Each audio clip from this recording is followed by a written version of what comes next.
চরমনায় যেটা আছে, দেওয়ানবাগে যেটা বসে আছে, এগুলো মনে হয় আল্লাহর ওলি। কে বলেছে আপনাকে ওগুলো ভণ্ড?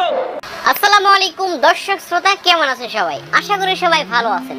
দর্শক শ্রোতা, আপনারা কিন্তু সবাই জানেন যে আমাদের বাংলাদেশে একজন কুখ্যাত বিখ্যাত ভণ্ড পীরের দরবার আছে, সেটির নাম হচ্ছে চরমনাই।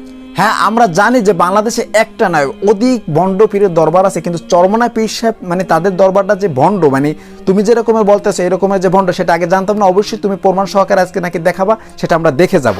এই চরমনাই পীর সাহেব এইবার এরকম একটি জঘন্য কথা বললো যেটি শুনলে আপনাদের মাথা গরম হয়ে যাবে। হ্যাঁ ভাই, শুনি, বলো কোন কথাটা শুনলে আমাদের মাথা গরম হয়ে যাবে। আর টুপিটা খুলে রইতেছি, মাথা যেহেতু গরম হয়ে যাবে টুপি খুলে রাখতেছি, কারণ টুপি পরা থাকলে গরম হয়ে গেলে কিনা গরমের চলে টুপি পুড়ে গেলে এই কারণে পরিবেশটা ঠান্ডা করে রয়েছে। সে বলতেছে যে এই যুগে নাকি কোরআন নাজিল হইলে, এই যুগে কোরআন নাজিল হইলে তার বাপদাদার নাম নাকি কোরআনের ভিতরে আসতো না। দর্শক, এই শিবিরের সদস্য কি বলছেন এবং লাস্ট পর্যন্ত আপনারা দেখেন কি বলে। চরমনাই পীর সাহেবের সাথে ওর কথার সাথে কোনো মিল আছে কিনা এটা আপনারা দেখেন। ও কিভাবে মানুষের সাথে বিভ্রান্ত সৃষ্টি করে এবং চরমনাইকে কিভাবে মানুষের চোখে খারাপ বানাচ্ছে। এসাক রহমতুল্লাহ আলাই, তারপরে ফজলুল করিম রহমতুল্লাহ আলাই, এদের নাম নাকি কোরআনে আসতো। নাউজুবিল্লাহ। দর্শক শ্রোতা, আমরা সেই ভিডিওগুলি একটু দেখবো এবং কি এই ভণ্ড পীরের যে বড় ভাই রেজাউল করিম, একবারে রেজাউল করিম তিনিও ভণ্ড পীর, মানে ভণ্ড পীরের বড় ভাই রেজাউল করিম তিনিও ভণ্ড পীর।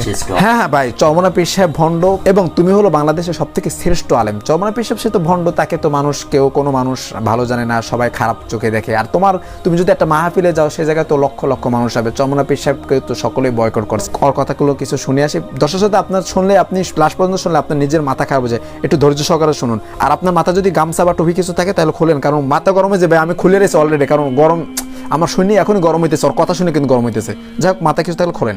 কাহিনী বললেন, আমরা সেই কথাই শুনবো। আগে চলুন এই ভণ্ড পীর কিভাবে নবী দাবি করলো আমরা সেই ভিডিও ক্লিপটা দেখে আসি। ও কিন্তু বলছে চরমনাই পীর সাহেব নবী দাবি করছে। আসলে চরমনাই পীর সাহেবের বক্তব্যের ভিতরে চরমনাই পীর সাহেব কি নবী দাবি করছে না কি হচ্ছে, অবশ্যই সকলে খেয়াল করে একটু শুনেন। আমি মনে করি আজকে যদি কোন কোরআন নাজিল হইতো, আজকে যদি কোন নবী নাজিল হইতো, তাহলে সেই কোরআনের মধ্যে, সেই নবীর কথার মধ্যে নবী মুহাম্মদের হাজার হাজার উম্মতের ওয়াকিয়া কোরআনের মধ্যে চলে আসতো। হাজার হাজার ওয়াকিয়া।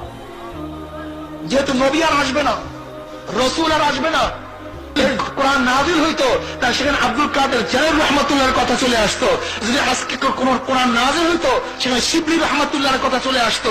আজকে কোরআন নাজিল হইলে বাইজিদ বুস্তানির কথা চলে আসতো। আজকে কোরআন নাজিল হইলে মঈনুদ্দিন চিশতি রহমতুল্লাহর কথা চলে আসতো।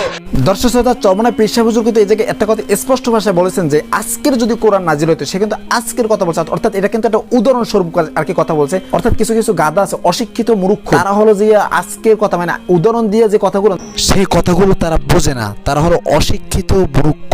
এই ফয়জুল করিম, রেজাউল করিম, মানে এদের কিচ্ছা কাহিনী শুনলে মানুষ বিনোদন মনে করে। হাফিজুর রহমান সিদ্দিকী বছর, মানে এদের ভাই মানুষ এদের ওয়াজ শুনে এলেম কালাম নেওয়ার জন্য এরকম কিছু না, বুঝছেন? এদের এই হাসি রস্যি কথা করে এদেরকে নিয়ে মানুষ বিনোদন মনে করে। দেখ, এটাই ভালো, এদের কাছে কোনো এলেম কালাম নাই, এদেরকে নিয়ে বিনোদন করে ভালো, তাহিরের মতো। দর্শক, তার কথা স্পষ্ট ভাষা বোঝা যাচ্ছে যে মানে চরমনাই পীর সাহেব হুজুর তার কোনো এলেম কালাম নাই, মানে সে তার বাপ দাদা কি করছে তাই সেই কথাই বলে যাচ্ছে মাঠে ময়দানে। তো দর্শক, সামনে কি বলে অবশ্যই সকলে আমরা শুনে আসি। এই হলো এদের অবস্থা ভাই, এদের এলেম কালামের অবস্থা। আর সামনে যারা মূর্খ বলদ আমালগুলি বসা, সেটারা মানে কান্দা কাটি করে চিল্লা চিল্লি করে অস্থির শালার বলদগুলি। দর্শক শ্রোতা, আপনার যদি কোনো আত্মীয় স্বজন কেউ যদি চরমনায় যায়, চরমনাই পীর সাহেব হুজুরের সামনে যদি কখনো বয়ে থাকে, তাহলে সে বলদ মূর্খ আবাল। কিন্তু স্পষ্ট ভাষায় বলেছেন যে চরমনাই পীর সাহেবের সামনে যারা বইতেছে তারা হলো আবাল মূর্খ বলদ। এবং ভিডিওটার লাস্ট পর্যায়ে এসে গেছে, একটু দেখি সামনে আর কি বলে। অবশ্যই আমাদের মাথা কিন্তু অলরেডি গরম হয়ে গেছে। ওর কথা কিন্তু অলরেডি আমার মাথা গরম হয়ে গেছে। সত্যি টুপিটা খুলছি দেখে এখন একটু মাথাটা ঠান্ডা আছে। বা একটু ধৈর্য ধরে দেখেন। দর্শক শ্রোতা, তো একটা কথাই বলি শেষ পর্যন্ত, যে মূর্খ ভণ্ড বলদ আবাল পীরদের কাছ থেকে জাতিকে সতর্ক করতে হবে।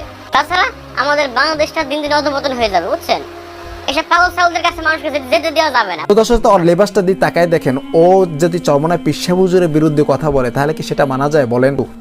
ভাই, তুমি ইসলামী ছাত্র শিবির করো, কোনো সমস্যা নাই, কিন্তু তুমি আর একজনের বিরুদ্ধে লাফালাফি করতেছো কেন? তুমি তার পতন হও, তারপর তার বিরুদ্ধে কথা বলো। যাই হোক দর্শক, আজকের এই ভিডিওটা সম্পর্কে যদি আপনার কোনো মন্তব্য থাকে, অবশ্যই আপনার মূল্যবান মন্তব্যটি কমেন্ট সেকশনে জানাবেন। আর যারা যারা এই পর্যন্ত ভিডিওটি দেখছেন সকলকে অসংখ্য ধন্যবাদ। আবার দেখা হবে নতুন কোনো ভিডিওতে। সে পর্যন্ত সকলে ভালো থাকুন, সুস্থ থাকুন। আল্লাহ হাফেজ।